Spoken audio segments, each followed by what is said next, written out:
হিঙ্গলগঞ্জের স্যান্ডেলার বিল পথসভায় 4 জন নির্দল প্রার্থী সহ 1000 থেকে 1500 কর্মী সমর্থক তৃণমূল কংগ্রেসে যোগদান করল।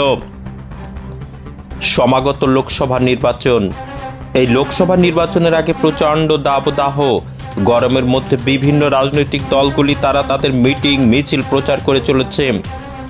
উত্তর 24 পরগনার বসিরহাটের হিঙ্গলগঞ্জের স্যান্ডেলার বিলে তৃণমূল কংগ্রেসের পথসভা।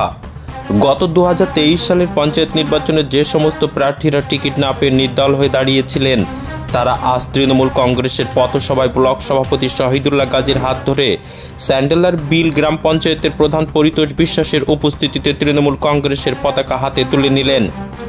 স্যান্ডেলার বিলের 113, 114, 117, 122 নম্বর বুথের জনপ্রতিনিধি মহসিন গাজী, গৌরী খাটুয়া, মেটাম, হালিমা বিবি, শম্পা সর্দার ও তাদের কর্মী সমর্থক সহ 1000 থেকে 1500 জন। তারা জানিয়েছেন বর্তমান রাজ্য সরকার তৃণমূল কংগ্রেসের 67টা প্রকল্প সেই উন্নয়নের সৈনিক হতে পেরে তারা খুব খুশি। এমএস নিউজ বাংলা চ্যানেলের পরবর্তী খবর সবার আগে পেতে ইউটিউবে চ্যানেলটি সাবস্ক্রাইব করুন, ফেসবুক পেজ ফলো করুন, ফলো বাটন ক্লিক করুন, সেই সঙ্গে খবরটি ফেসবুকে প্রচুর পরিমাণে শেয়ার করুন।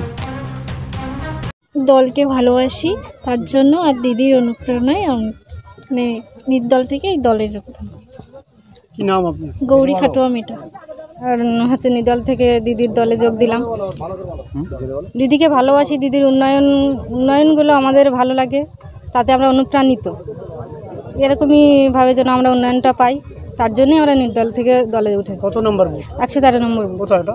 এটা স্যান্ডেল বিল। মানবিক মুখ্যমন্ত্রী মমতা বন্দ্যোপাধ্যায়ের যে উন্নয়ন, সেই উন্নয়নকে সাক্ষী রেখেই আমরা নির্দল থেকে তৃণমূলে জয়েন করলাম। আমি 1017 জন ভোটার নিয়ে টোটাল আজকে তৃণমূলে জয়েন করলাম। 117 নম্বর বুথ। কি নাম আপনার? মহসিন গাজী।